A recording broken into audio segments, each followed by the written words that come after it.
Oh my god. We'll be here.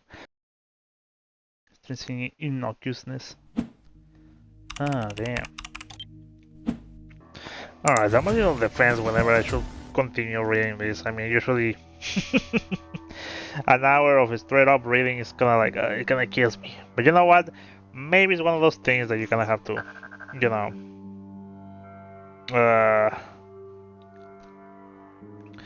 just push through. Like, you're only going to get better if you keep going at it, so, you know. And I mean, that was one of the main reasons I picked the visual novel. Because it's like, you're not going to get better at reading just straight on, forwards and onwards, until you actually do it. So, well, let's keep on it. However, like, why the hell do I have my nose stuff so much? I swear, I think I'm going to go to whoever the doctor to check on that just to do something about it, because I swear it wasn't like this years back. And it's kind of annoying. Feels like I always need to push air through my nose, which is kind of annoying too, so. Oh well, just one of the many things I need to get checked. At any rate, Miller and Razor step into the general main hall of the academy, a natural hollow formation inside of Blue Pomos that was modified to function as the central hub of the campus. A few blood-stripped mud cocoons were hanging from the walls. The main hall was originally one of their main sanctuaries around the academy. Again, backgrounds. It's good. As Miller and Razor made their ways upstairs, they kept close attention to anything they might find unusual. The jinx that lingered over them only showed what they could see, and it was almost impossible to dispel even for experienced anti-magi. Razor, have you ever fought a Constellatio before, or someone that has made you doubt your strength before? Miller asked. Of several magi? Yes, a few times. A Constellatio, just once, many years ago, Razor said while he looked over his shoulder at Miller. Not sure if she's still active, or even alive, he finished before stopping. Miller looked up at him, concerned that the man had simply stopped climbing up the stairs without warning. They were around halfway through the long staircase when they both felt a large vibration under their feet, a rumbling coming across the levels above that was impossible to go unnoticed. It's fighting. An explosion, Miller said. This vibration was followed by another a few seconds later. They both had their eyes glued to the ceiling of the great main hall. A final roaring explosion put them both on high alert. Nice! I appreciate a good set of animations that are going all out on this chapter. The ceiling of the chamber crumbled down a few seconds later, sending debris crashing against the large accumulator sitting in the middle of the main hall. A huge amount of energy was released, which interfered with the torches around the room, turning them off for a few seconds. An enormous cloud of dust started to spread across the main hall from the rock and debris hitting the floor. Miller and Razor kept their composure and decided to examine the situation before jumping into action. Their eyes were focused on the two culprits as they reached the floor of the main hall. The first person to reach the ground quickly kicked the floor to step away from the person above, who plunged towards them using their sword. You're under arrest. Hands on the floor now, who screamed towards the man, who simply kept his combat posture. Once she noticed that the man wasn't cooperating, she tightened the grip on the handle of her sword. That's, Razor said with a surprised expression. Deja vu, Miller finished, who kept the pressure on by dashing towards the Constellatio and swinging her sword the moment he was within reach. Her opponent was prepared this time, leaning back quickly, enough for the blade to pass just short of his bleeding chest. We realized a little too late that he was baiting her into swinging with confidence and couldn't stop her attack in time. Using her third hand. He stopped the blade by simply pinching it as if it was just passing right above him. An automatic action once more, as if the arm has a consciousness of its own. Wu decided to slowly try to reach for her other blade, but noticed the two remaining arms were ready to punch her. She released the handle of her weapon, allowing him to have it. No, don't give him a sword. The commander did a backwards cartwheel to move away from the man's reach. The Constellatio would eventually straighten up his back and grab the handle of the sword with his right hand. He tested the weapon by swinging it a few times, taunting Wu in the process by pushing his air back with his third arm. Don't we have guns? Just asking. I know that, man, Rezu said as he stared at the scene that didn't take more than 10 seconds to transpire. Joylby, the Triangulum, is a very bad matchup for the Yabu, for all of us. He's a different breed of Magi, trained for the sole purpose of killing anti-Magi, Rezu said. He noticed the man's bleeding chest before continuing. Isn't she already landed a hit though? She must have sealed his magic, at least partially, Rezu said, was ready to get down there to help the Yabu.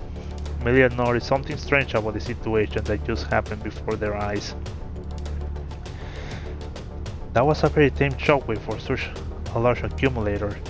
He must have channeled the energy from it into his body right when it blew up, Melia said. Rezu looked in the direction of what remained of the accumulator, but his eyes quickly changed back to Wu the moment she took out her second sword, Stream. The sword had two blades, parallel to each other with small separation around 5 centimeters. Wu was already halfway in the direction of the man before Rezu became distracted once more. A chill ran down Miller and Rezu's spines as they felt a sinister presence behind them. They found themselves staring into the depths of darkness itself, like a pair of empty eyes looking at them. Things are going way too fast. There was a lot of build-up for this chapter and it's kinda paying off. Two large black holes had materialized behind their backs, the same kind they found a few minutes ago before reaching the main hall, but this time there was nothing on the other side. What the? Rezu froze immediately, just like Milier. Something was coming towards them through these holes, but for some reason they couldn't move an inch. Without any kind of warning, Milier was punched in the stomach, while Rezu was struck on the chest. No perceptible noise could be heard from these invisible forces. At first, they felt numbness from these punches, and indescribable pain soon followed. They were launched backwards, breaking through the railing of the staircase and sending them tumbling down. Milier stabbed the floor right before crashing in order to change her body position, successfully landing on her feet after quickly repositioning her body. Milier couldn't scream at all, out of breath from the gut punch. She held on tight to her spear while trying her best to grasp for air. Rezu barely managed to land with his feet, but quickly got on his knees. He placed his forehead against the floor, shocked by the intensity of the attack. After a full minute had passed, Rezu stood up. He was having trouble breathing without hurting himself further. Luckily, none of his ribs were broken. Are you okay, Rezu? Are your ribs okay? Yeah, don't worry, my stomach took all of the brunt. They were completely disoriented by the situation, double-visioned, and a world of pain soon followed. Another minute had to pass for them to fully gather themselves. We were hit? From the holes? Miller said before looking above. It's a fucking mech! Alright, look, drawing one of these shits is so fucking hard, so I'm glad I actually went through with it. Her eyes quickly fixated on a strange being that was looking at them from between the broken railings. A large humanoid bronze mechanical contraption with no head. In its place, a small glowing sphere was floating. It was actually staring back at them. They couldn't help but feel mocked by this strange being, since he didn't attack them while they were trying to recover. Steam would be expelled from its joints now and then. Whatever was powering this machine, it was from an otherworldly source. A clock-like ticking sound could be heard from the automaton. And that's the other Constellatio. They probably won't let us leave the main hall, Rezo said as he walked right next to Miller. Monsters. A whole lot of them, Miller said with disdain. In what condition are you? Miller said as she noticed the man bleeding from his temple. Miller's fingertips started to lightly glow as she touched her weapon. Now I can fight, Rezo said, who quickly looked in the direction of Wu. Guess we have to deal with this fucker.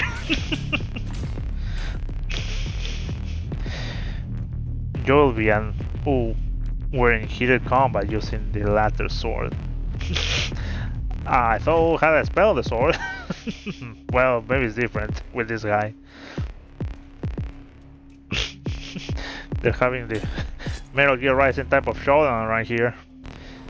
The Constellatio didn't appear to be particularly adept in sword fighting, so his technique was sloppy.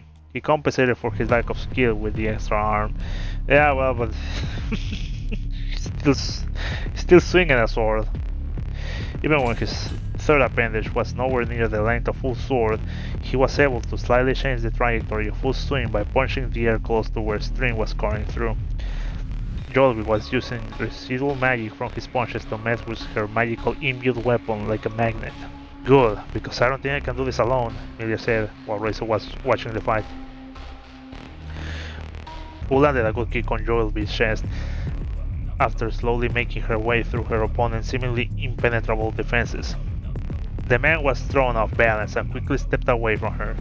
It was clear he couldn't keep up with Wu's dexterity when his magic was partially sealed. And even then, this guy's still fighting. Even after absorbing the energy from the accumulator, his magical output was being bottlenecked by Wu's seal. Rezo was distracted by Wu's fight, was slightly startled by hearing Miller's grasp. The automaton had jumped off the stairs from high above and landed between them and Wu's fight. It started to run towards Wu and Joelby in a very awkward sprint. Miller spat blood on the floor before she held her weapon tight and thrust it deeper further into the floor. A barrier was created right in the path of the automaton, splitting the main hall in two. The barrier was of a spherical shape, with Miller being in the center of it, and became invisible not long after it was casted. Just started with both of us. If you want to get to Deja Vu, you will have to kill us first, Miller said while removing her spear. Rezo was less than thrilled with her choice of words. Wu noticed the barrier appearing and becoming transparent as it went up, but quickly changed her attention back to Joelby, who had thrown Wu's weapon away. Are you sure this thing is a Constellatio? Miller asked. She didn't want to attack it without any kind of precaution. Rezo simply nodded. I saw it at the Grisas once, along with the Ursa Major. Apparently, it bears the name of its constellation crater, Rezo said before stepping right next to Miller. Each of the automaton's hands started to glow a light blue. It gently touched the invisible barrier with its right hand and was immediately denied by it. Noting it would prove difficult to destroy it without dealing with the source, it began making its way towards Miller and Rezo, as his other hand lit up as well. Miller looked over at Rezo as if expecting him to continue. I know nothing about it. The Constellatio are very secretive about their agent's skills, Rezo said, who was clearly just as confused as Miller about the holes on the wall. Crater, Miller muttered the moment she removed the spear from the floor. The numbness of her legs had disappeared. She was almost ready. She kept breathing calmly, watching Crater move closer. Miller began to tunnel vision towards her opponent, tightening the grip on her spear. The ticking of Crater's clock was the most prominent sound in Miller's head. Rezo whistled loudly, which prompted Miller to jump into action. Miller stepped forward with an enhanced acceleration, moving twice as fast as a normal person could. Crater quickly raised one of his glowing blue hands towards itself, protecting its chest. They quickly realized he was being attacked from two different angles. The air that Razor had pushed out of his lungs had returned into a powerful, invisible wind dart that was quickly approaching them from the left. The sound was the only way to determine its position. Upon realizing he would only be able to avoid one of the attacks, Crater kept both hands towards Meteor, who was already right in his face. Meteor slid right as she reached the automaton and thrusted his spear towards Crater's stomach. After muttering something under her breath, a powerful shockwave was created from the head of the spear. Crater's hands were pushed violently onto the sides, totally exposing his stomach and chest. The spear cut right through Crater's armor and impaled the constellation without a problem. Razor's magic dart spiraled around his arm, aiming to his chest, but Crater managed to catch it with his shoulder. The glove stuck ticking soon after. Millie quickly raised Crater into the air and threw him away by swinging her spear. The mangled body of Crater landed near the edge of the main hall, rolling on the floor a few times before coming to a halt.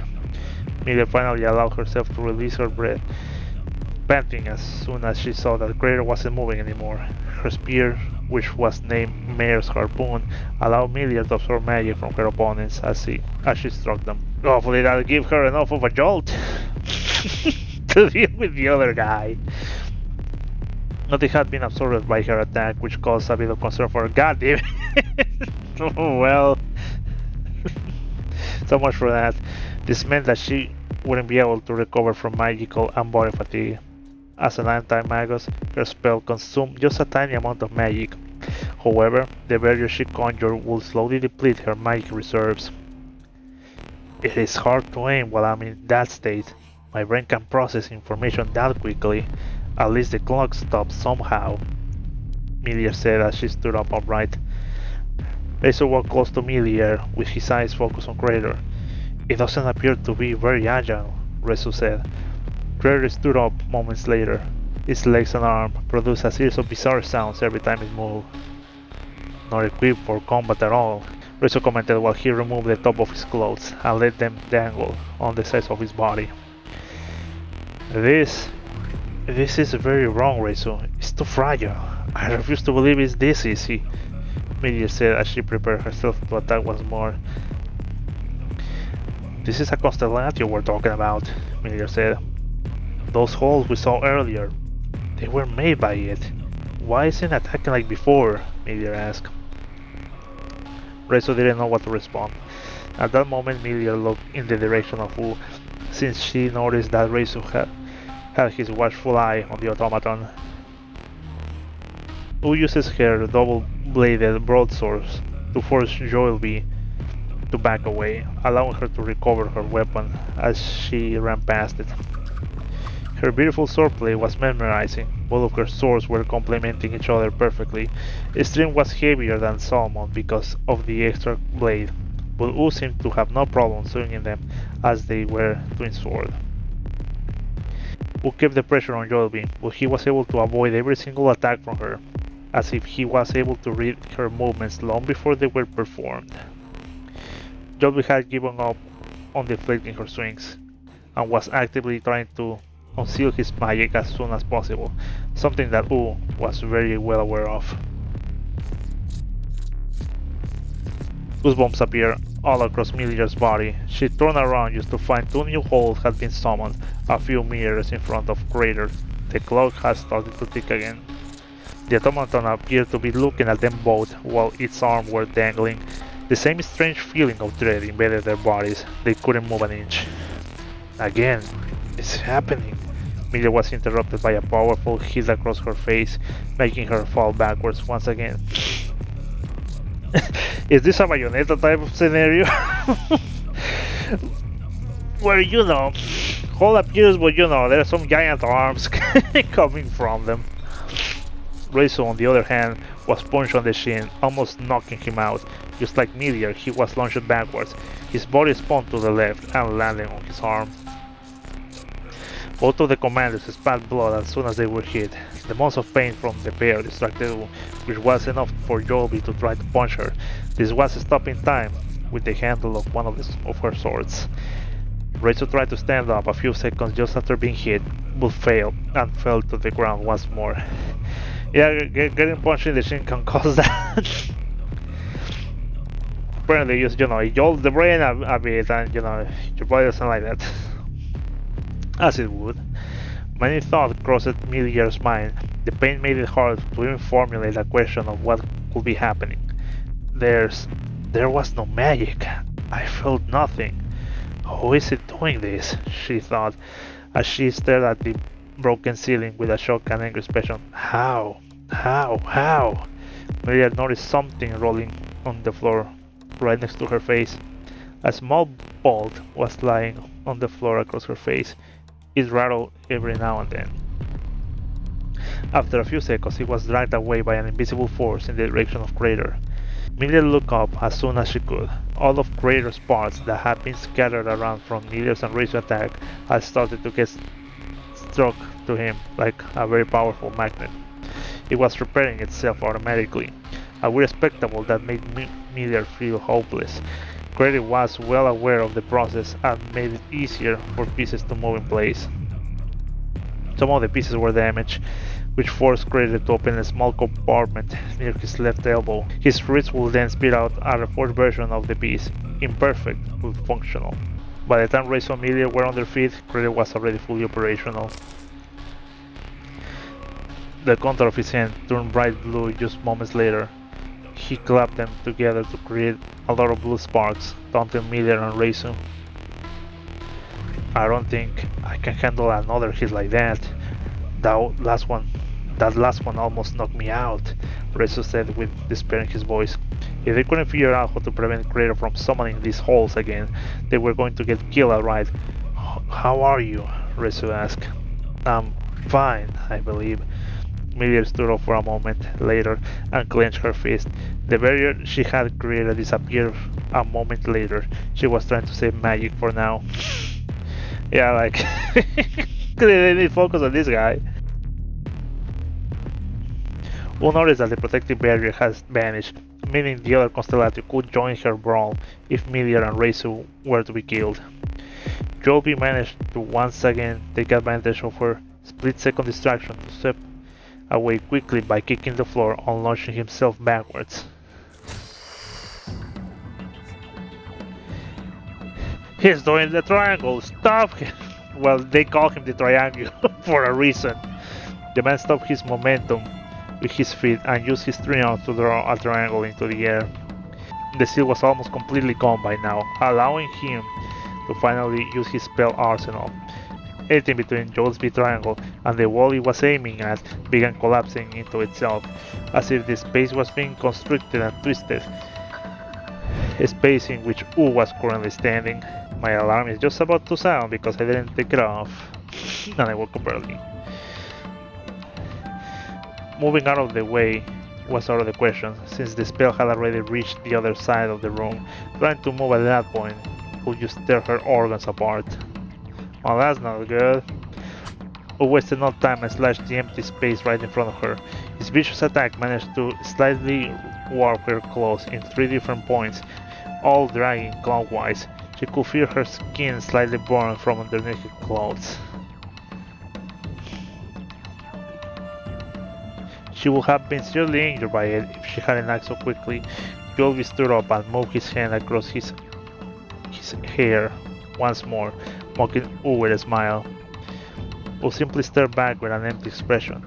She wasn't sure if she was up to the task of dealing with the Constellatio after 5 years of inactivity, even less one that specialized in killing anti-magie.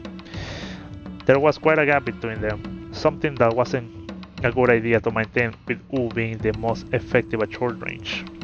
U held on tight to both of her swords before taking a deep breath. Stream began to vibrate, but U managed to keep it mostly steady. U pushed Salmon between the 2 blades of Stream at the height of the handle. This coated Salmon in a very thin sheet of ice. U grabbed tightly onto both handles as they began to shake. There was some resistance from stream, not allowing Salmon to pass through that easily, but U managed to pull it off in one try. She swung Salmon all the way through stream. The air that touched the blade froze instantly around it, coating the blade in a thicker ice sheet. This process extended the length of the sword by a few centimeters, and it created a defensive layer around it. The newly added code for Salmon made it a strong contender. For the perfect short-range anti-magic weapon, but as time passed, it would weaken and crumble. U plunged Stream onto the floor, and without a battle plan, she launched towards Joelby, reaching him in no time. The Constellation welcomed the woman with open arms. His smile quickly faded as he felt the cold air surrounding the blade absorb and seal his magic, without even touching him. This wasn't Stream alone, who was actively extending the range of the weapon's effect by feeding it with her own magic. Joelby was once again the one being chased down. U's weapon was twice as heavy as before. This meant her attacks were slower, and with the spell on top of it, all her magical reserves were quickly being drained. But this was enough to keep the man from using any of his dangerous spells on her. You have to stop this thing. That clock has to go, Miller said as she stepped forward using her spear to stand back up. Raider started to move forward, this time picking up speed as it was its turn to counterattack. It was a very sluggish movement, something that they could easily avoid even when hurt, but the fact that they didn't know how to proceed made it difficult for them to come up with a strategy. Razor whistled again, launching the invisible dart towards their approaching foe. This time it reached top speed in no time, as he was simply aiming straight ahead. Raider didn't try to avoid the attack, and it continued running towards them. The spear sitting on top of the automaton received a direct hit by the dart, but was dispelled with barely any effort from Crater. Anti-magic! Razor yelled as he was shocked by what just happened. What is this thing? Amelia shouted as she gripped her spear tightly. She was forced to pull the spear out of the floor and get into a defensive stance. Razor clenched his teeth as he watched Crater run towards them.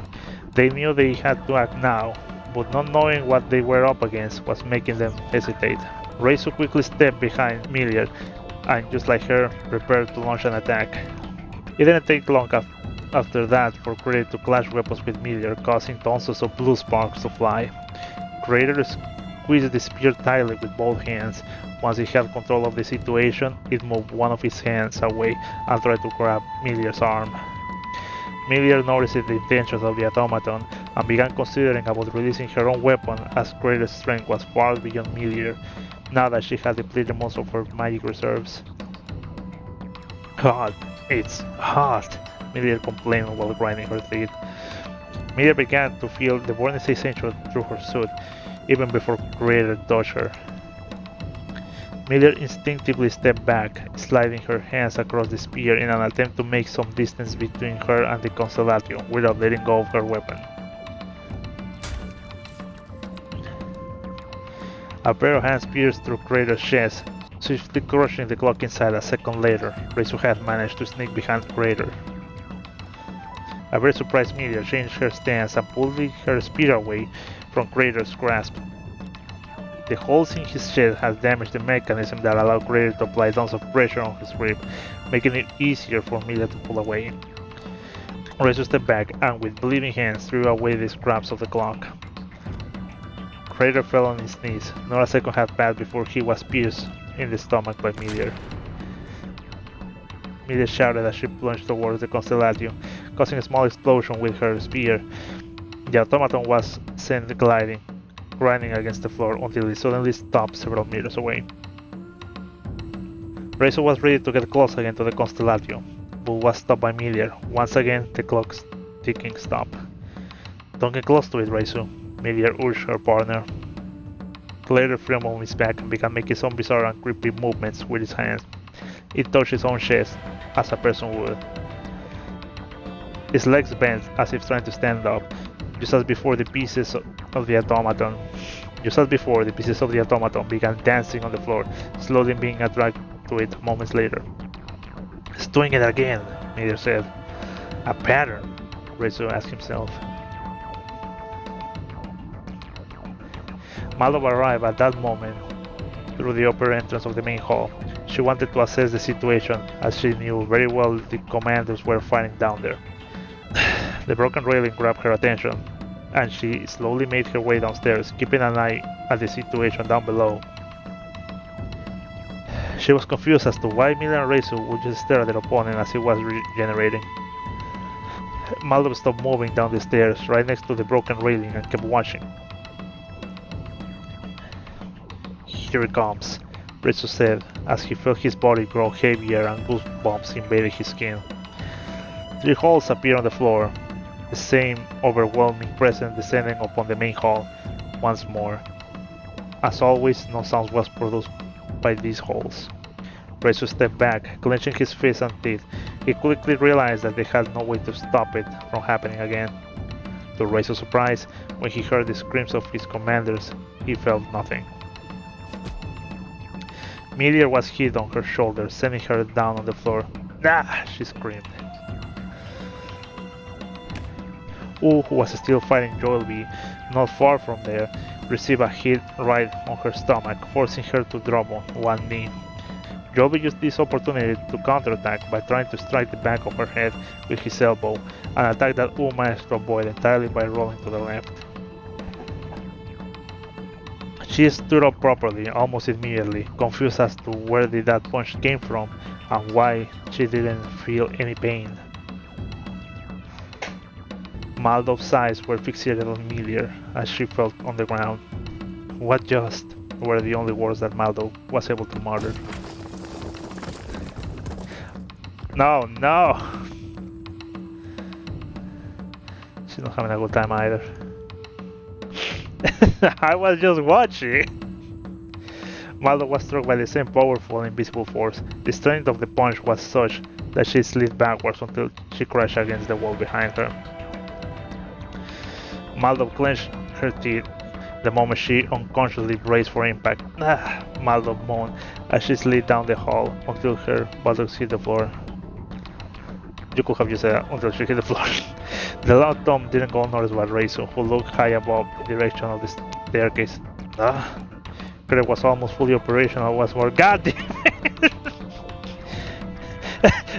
What do they have to do to this guy? You sell him for spare parts, hope he doesn't come back. Fucker's very resilient, that's for sure.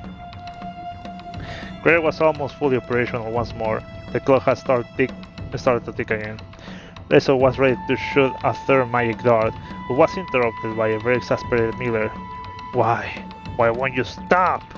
Miller screamed right before she dashed towards the Constellatio and jumped the moment it was within reach. Alright, now I know they saved the entire CGI budget and background budget on this last part of the chapter. Which I get it. I get it. As a matter of fact, I respect it. Meteor hurtled towards the Constellatio, who tried to stop her attack by blocking her thrust with his hand. Her spear pierced through Crater's hand and continued forwards until it hit its stomach. A discharge of energy was released from the spear, further damaging the internal components of Crater. It's just doing the bastion thing from Overwatch and just repairing itself. The moment that Meteor landed, she noticed her spear became stuck and wouldn't budge. She felt Crater's strong grip on her forearm, with an arm that was still being repaired from the inside. Oh no. Their bond became harder every second that passed. The Constellatio reached Miller's wrist with his other hand and began crushing it.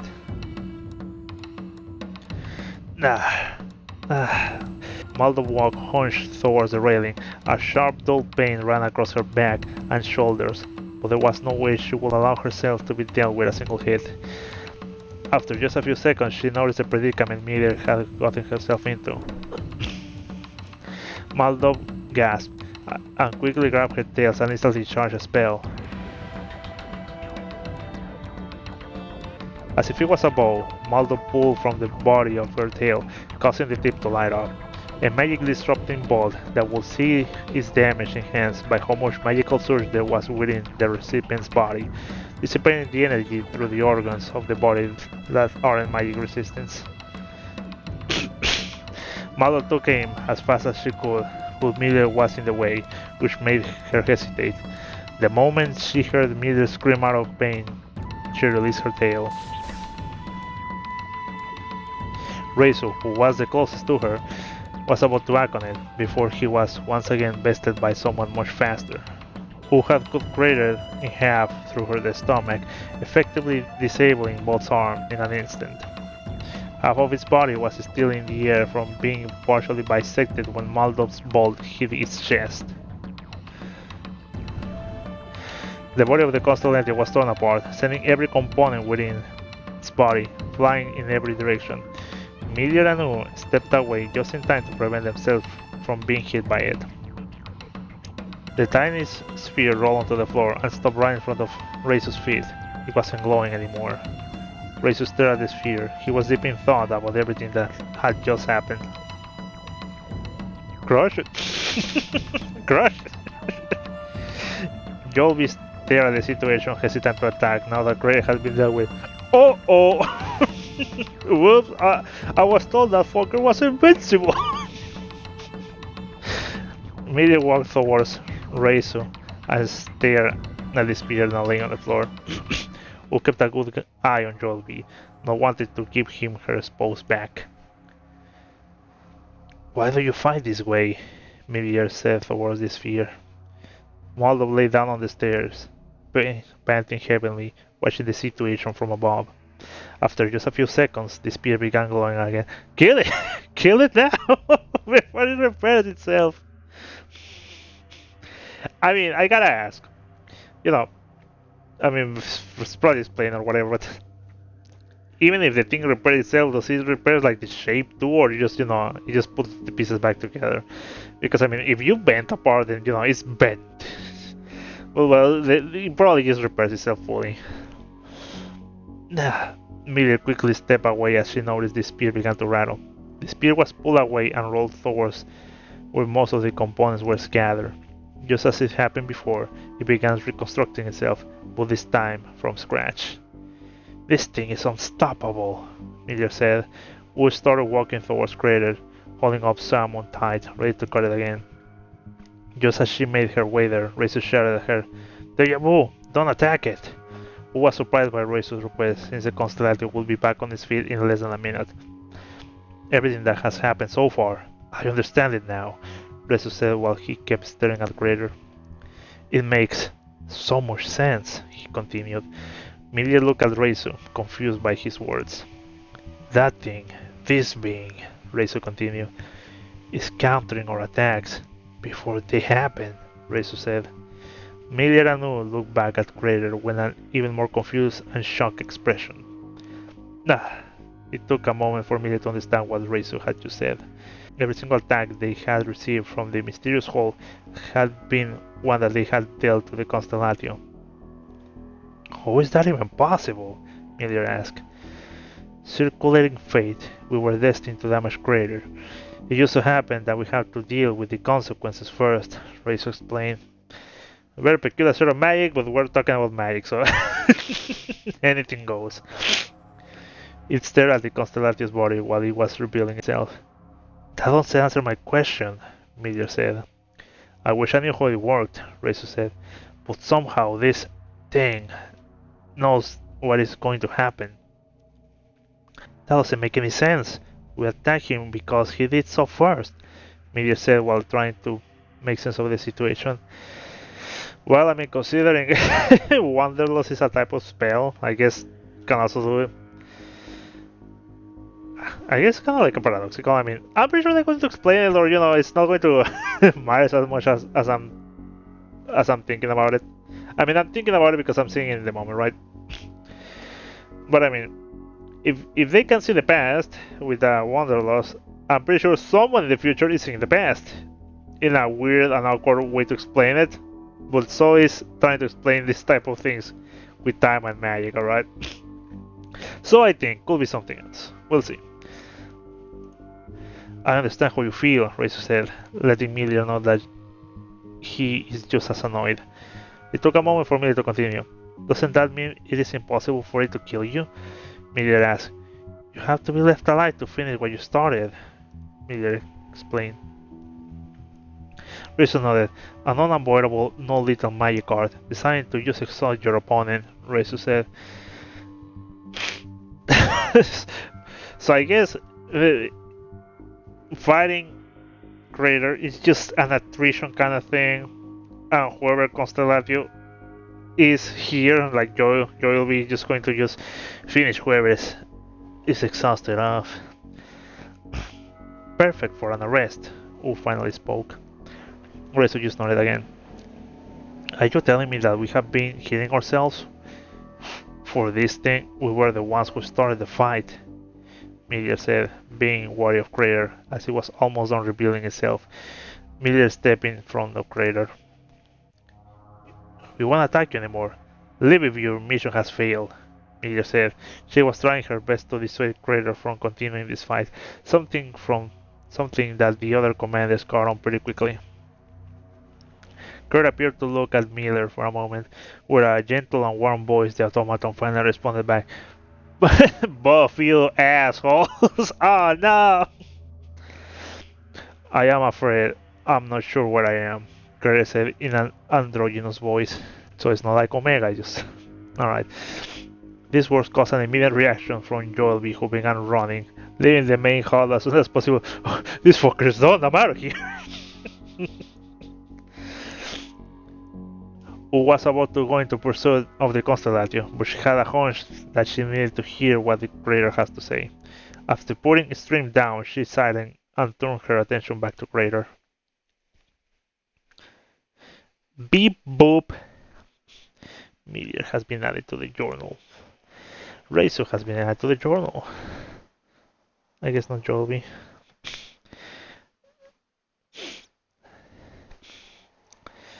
Man, was I really reading an hour? Because I took a pause, right? But alright, well. Have I heard you at all? Crater asked. Meteor frowned upon hearing this. She was surprised to hear Crater's voice. Are you telling the truth, Constellatio? If that's the case, yes, we were fighting, no more than a few minutes ago. We apologize if we hurt you, but your ability got us first, Meteor explained. Crater just stared at her.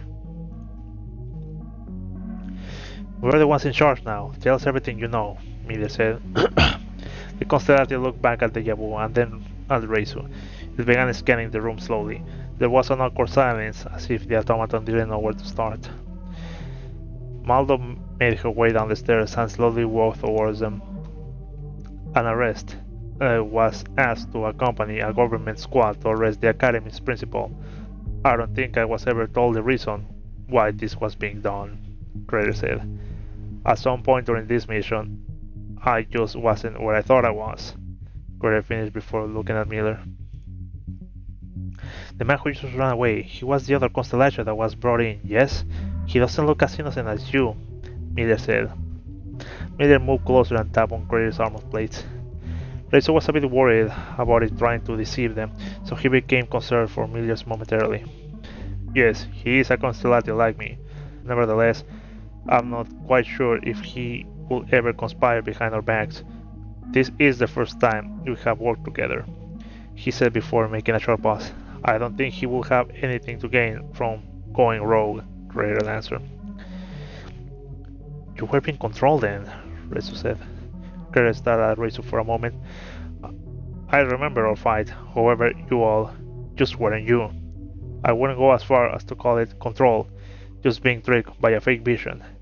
I was somewhere else just now, Crater explained before tapping on his head with 2 fingers. Very few people on the continent should be able to pull off something like that, Razor said, obviously not trusting Crater's words. U and Meteor looked back at each other for a moment. They understand what Crater was trying to convey, but they took his explanation with a grain of salt. These people are fucking me up.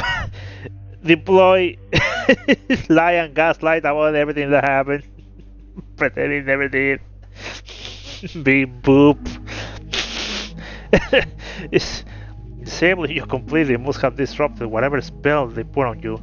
Having you as an enemy is terrifying, so I'm glad that's over, Miller said. I heard your voice before, but your lips didn't move back on that woven vision, Crater said to Miller. I think it wasn't only your rough treatment which woke me up. Your voice made me realize something was wrong, even though I couldn't do much about it, Crater explained. Miller blushed a bit and frowned upon hearing this. These two are just fucked up. Like, who is mostly fine. Probably just her stomach is just. You got cause one of those native burns, but it's just mostly fine. If you're trying to suggest that I'm somewhat special, let me tell you that my voice has nothing strange about it. I was just worried as to why someone would try that hard to get rid of us. It felt like you were desperate at some point, Miller said. You were trying to kill me. Your humility only makes me think I am correct, Crater said with a lot of confidence in his voice. We left for a moment to retrieve stream. On her way back, she noticed Maldo walking towards the group. She quickly approached the woman and helped her make her way there. Maldo, are you okay? Miller asked with a concerned expression. She had just noticed how badly injured she was. I got punched in the fucking gut! I'm an old woman! Shouldn't get hit that hard. Not exactly. My back is in so much pain, Maldo said as she reached the other three, who assisted Maldo and helped her lie on the floor. Do you mind if I lie on the floor? Your existence bothers me, Rezu said to Crater. The whole concept surrounding your magical art.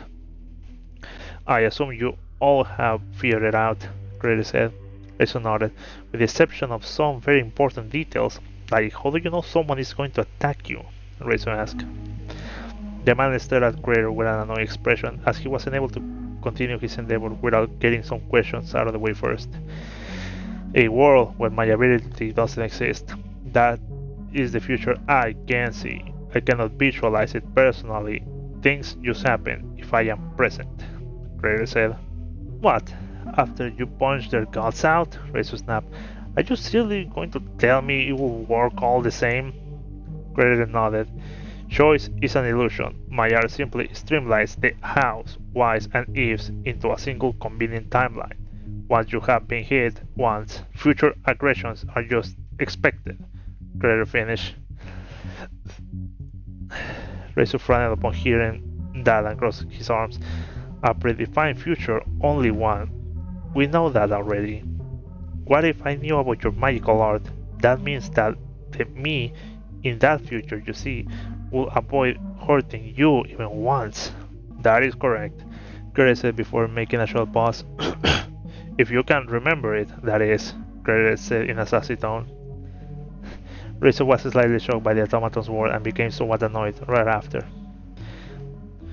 Did he know? Did he know? Was this not the first time he had learned about all of this? He had never spoken with Crater before, or maybe he did. It felt like the being was shrouded in a very thin magical veil.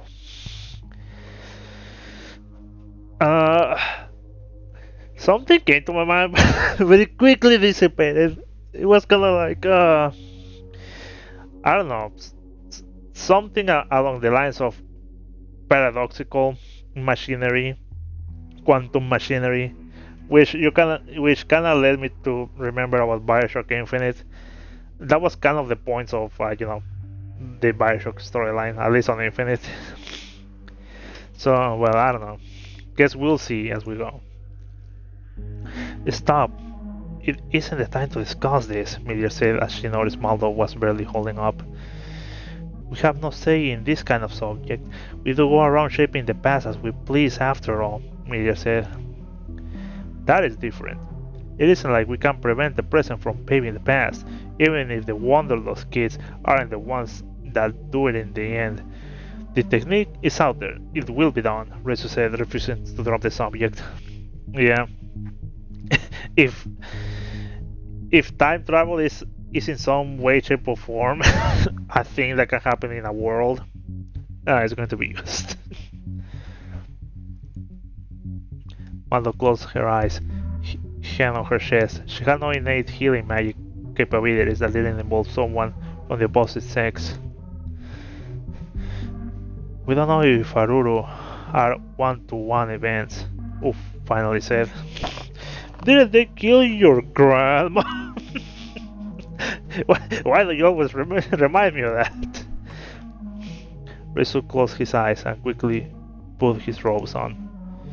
They could also have different origins besides our obvious direct intervention, Wu finished right as she looked at Miller. Man, people just keep sending messages over and over again. Wu smiled at Miller.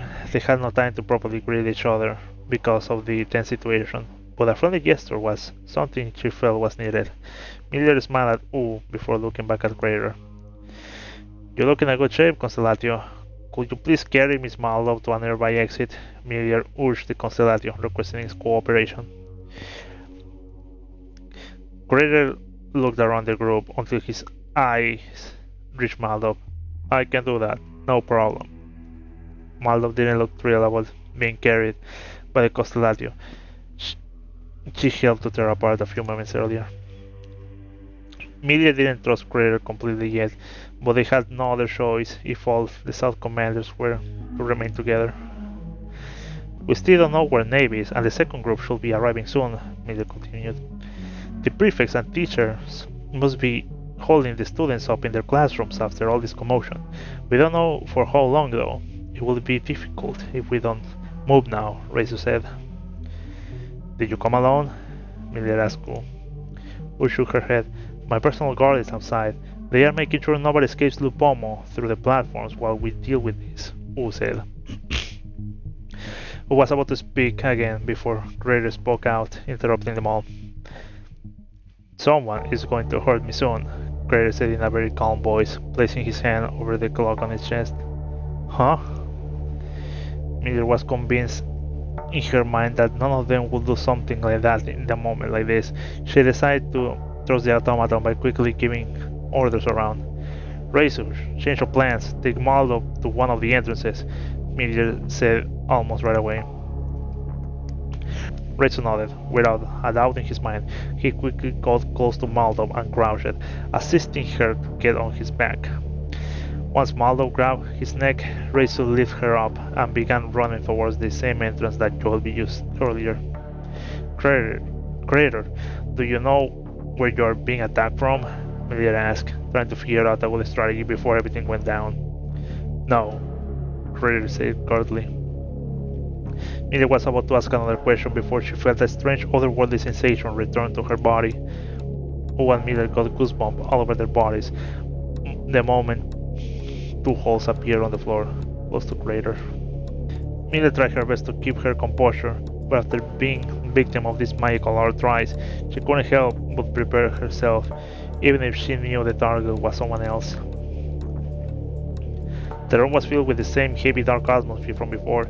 Miller placed her hand over her chest instinctively, trying to find some protection, or remained in the same position, clenching her fist as she waited. After a few seconds, two screams could be heard from above the stairs on the hallway that led to the red-tainted staircase. Above, Miller said to herself as she looked up at the railing. Miller was more than ready to go after them, but was stopped this time by Wu. Don't move. Prepare yourselves, Wu yelled to Miller and Crater. Miller stared at Wu with a perplexed expression, gulping saliva. Just a few seconds later, she nodded quickly and took her spear. Her body was covered in a very thin protective shield.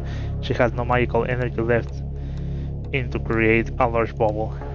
A strange magical disturbance began appearing above their heads, accompanied by the sound of something cutting through the air. Several magic darts appeared from the top of the railing, quickly making their way inside of the main hall.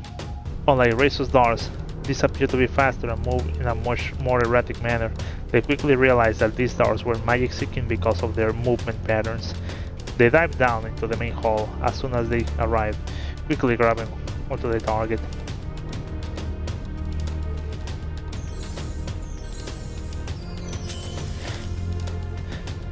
The darts that target Miller were absorbed by her barrier long before they even touched her.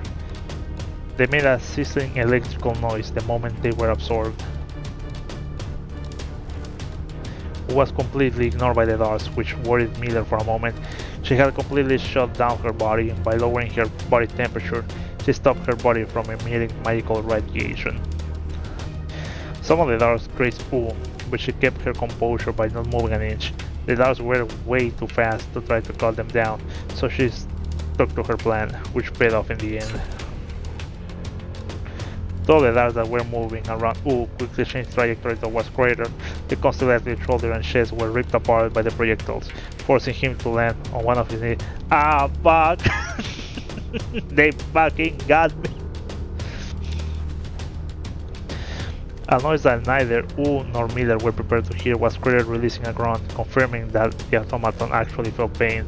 The rest of the darts that couldn't find a target eventually fizzled out. Ooh corded her sword once more and threw Salmon away. Now, go! Ooh yelled. She ran towards the wall, and with a strong kick she quickly reached the middle section of the stairs, skipping half of the stairs climbing. Miller did the same, but from a much lower altitude. She was carrying her heavy spear. Michael, don't leave me! Shut up! Upon reaching the top, the pair moved directly through the entrance, leaving the main hall into the large hallway. One Miller quickly felt the disturbance that was coming from their left. Almost at the end of the hallway, right next to the red painted stairs, two Magi stood. Man, everyone is just here. Everyone is here just to talk shit. They were preparing a second volley of magical darts. They noticed that they were wearing the clothes of the Usos government official. Cease your attack now! Miller screamed. The pair didn't seem to react at all to her command. They are probably being brainwashed as well, Ooh said as she stared at them while they prepared their attack. One of them was holding what appeared to be a magical mirror, created with her hands, similar to a water bubble. The other one was charging the magical darts from her fingertips, which were bleeding at this point. They are amplifying the darts. Here comes, Ooh said. The moment they realized that was happening, the spell was already ready to be fired. The skin on one of the woman's fingertips was ripped apart. As the spell was casted, there was no reaction from them. Shooting so many at the same time put the life of the Magi in danger. By not allowing the body to naturally remove the magical waste through the pores, organs could potentially burst. The darts faced to the mirror and gathered the same properties they saw in the main hall. As soon as they moved through the other side of the magical mirror, even more blood began to pour out from their wounded hands. There was no reaction from neither of the women. Whatever vision was being shown at them, they clearly didn't care about their own safety. The now amplified darts moved twice as fast and in a much erratic manner, but didn't crash against the walls of the hallway. Ooh was ready to try to dispel as many as she could, but Miller was one step ahead. Miller pushed her spear into the tile floor, creating a barrier that protected herself and Ooh from the incoming projectiles. Miller was aware that she wouldn't be able to absorb most of the darts, so deflecting the rest was needed. With an ear-splitting roar, the darts reached the barrier. More than half of them were absorbed by Miller's shield, while the energy from the rest was diverted towards the wall and the chandelier above. The chandelier came crashing down onto Miller's dome, creating a cloud of smoke outside of the barrier. You have to stop them now. They will kill themselves if they do it again, Ooh said. The vision was obstructed by the cloud of smoke that was surrounding the barrier. Just like Crater, if we deplete their magic gauge, that must be enough to break the link, Ooh said. Miller nodded and grabbed her spear tightly. The moment she pulled it out, the barrier disappeared and Ooh dashed through the cloud of dust as fast as she could. On the other hand, Miller waited a second. her eyes changing color as soon as she let go of her spear. An aura appeared around her body, and soon followed Wu. However, she was 5 times as fast as her. Millie was burning through the magic she had absorbed from the darts a moment earlier to enhance her speed. Their attackers were preparing themselves to launch another barrage of darts. They barely had time to react. Millie was already in their faces, mere seconds after her bearing were down. Millie smashed the dull side of her spear against the blonde woman's shoulder, just hard enough to disrupt the spell cast on her. She was knocked unconscious immediately. The black-haired woman stepped back once and barely managed to put her hand on her short sword hilt before being hit with the back of Miller's weapon. The woman crashed against the wall and hit the floor unconscious. From Moo's perspective, the whole takedown took less than 3 seconds. Wu slowed down a bit before reaching Miller. That was fast, Wu said as she examined the situation. The moment she let go of the handle of her sword, the magical code was dispelled. Yeah, let's check what happened. Corbin again. Oh no, I know these two. We studied together here many years ago. They are one of 2 generations above mine. That girl looks pretty tough. I'm surprised you were able to knock her out. A short magical shockwave from my lance is enough to knock a person. She is an unusually strong woman. If this had been a fair fight, she probably would have torn one of my limbs off before I could hit her. Underestimating yourself as always. You're a South commander for a very good reason. Let's just say she would have been hard to deal with. She would have been a toughie, and that's all. This brainweaving, I have seen it before. It appears to be a very intricate spell with several layers of complexity, which makes it very easy to seal and disrupt. Wu said as she approached Miller. The aura surrounding Miller disappeared for a moment. Who's doing it? Is it Joelby? Because didn't he do something like that to Ika, but didn't work on Agnes? I guess we'll know.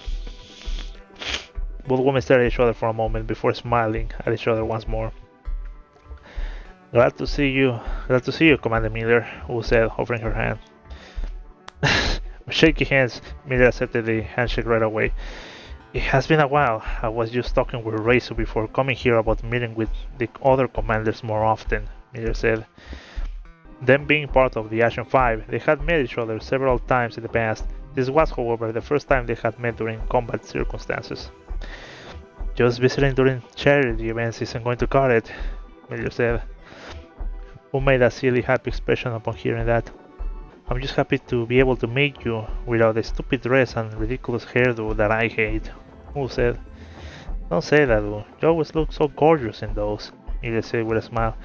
You never disappoint, Miller said while she used her hands to move her hair off her ears. Wu blushed a bit upon hearing being called gorgeous coming from Miller. She couldn't help but feel that it was a very honest sentiment. Even so, I must admit that I appreciate looking at you in uniform. Congratulations on becoming Foxtrot's commander once more. I lament that our first mission together is, well, this, Miller said. Thank you, Wu said while bowing her head slightly towards Miller. We can talk later. Let's finish this first, Wu finished.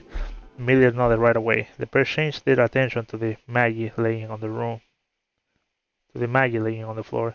They wanted to make sure they weren't going to bleed out before making their way out of there.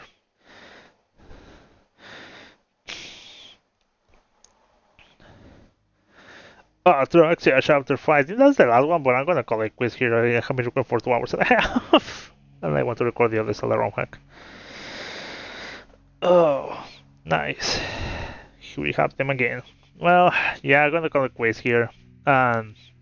Well, so far, I really like that chapter. I mean, it had a lot of action, which is not inherently to have on a story or whatever, but it's like it had a lot of action. It had a lot of custom like CGI, so a lot of effort went on that part of the chapter.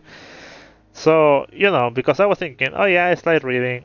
It is light reading. Yeah, it's uh, the Moore type of story. Things are slow by nature. Nothing wrong with it. But I mean, usually when there's a lot of like talk of, oh, they are magical combatants. They use magic to fight, and all that is like, okay, so can we see it? But we did, and actually it was pretty good. It was pretty good. Now I'm thinking about it. I was thinking that, oh yeah, this could be a book. But now thinking about it, I think this could be a comic book, more like considering. Mm, because I was thinking more of the more like slow segments. Oh, look, when I say slow, I don't mean it in a bad way, alright? It's just like the nature, just slow type of reading, just understand the intention behind a product. Because it's not like I'm going to it's not like I jump into this expecting uh Halo, sci-fi shooting action segments. I was expecting, you know, from first impressions, just as the Moore story, but I appreciate if they put a bit of action here and there, which again makes sense because they talk about military training, military magic, military this, fighting that. So it makes sense. It's not like it's a cooking mama game and suddenly it turns into a show. Alright. You know what I mean, right? So anyways, I really like this chapter. I really like the art. I really like the backgrounds. Clearly a lot of work went on this one, so you know what? Really props on that. I want to talk more about, everything, but I think it will be better if I leave it at the end after I rationalize everything as much as possible. So for now, thank you so much for watching. Guess I'll see you when I see everyone. Take care. Remember to stay safe. Brush your teeth, floss your teeth, and 2 hours and a half. What am I going to cut this? Guess I'll see. Anyways, take care and see you.